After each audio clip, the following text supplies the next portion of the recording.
एक राजा के घर एक राजकुमार ने जन्म लिया। राजकुमार स्वभाव से ही कम बोलते थे। राजकुमार जब युवा हुए तब भी अपनी उसी आदत के साथ मौन ही रहते थे। राजा अपने राजकुमार की चुप्पी से परेशान रहते थे कि आखिर ये बोलता क्यों नहीं है। राजा ने कई ज्योतिषों, साधु महात्मा और डॉक्टरों को भी उन्हें दिखाया, फिर भी कोई हल नहीं निकला। संतों ने कहा कि ऐसा लगता है पिछले जन्म में ये राजकुमार कोई साधु थे, जिस वजह से इनके संस्कार इस जन्म में भी साधुओं के मौन व्रत जैसा है। राजा ऐसी बातों से संतुष्ट नहीं हुए। एक दिन राजकुमार को राजा के मंत्री बगीचे में टहला रहे थे। उसी समय एक कौवा पेड़ की डाल पर बैठकर कांव कांव करने लगा। मंत्री ने सोचा कि कौवे की आवाज से राजकुमार परेशान होंगे, इसलिए मंत्री ने कौवे को तीर से मार दिया।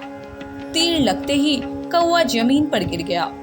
तब राजकुमार कौवे के पास जाकर बोले कि यदि तुम नहीं बोले होते तो नहीं मारे जाते।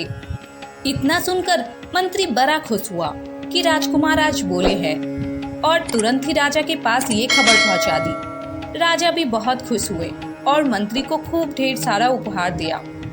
कई दिन बीत जाने के बाद भी राजकुमार चुप ही रहते थे।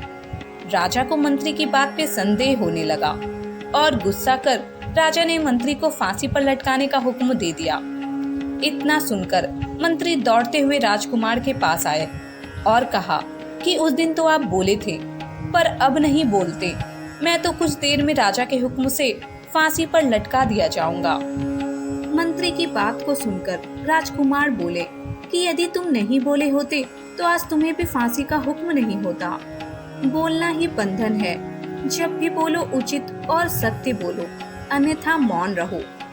जीवन में बहुत से विवाद का मुख्य कारण अत्यधिक बोलना ही है। एक चुप्पी हजारों कला का नाश करती है।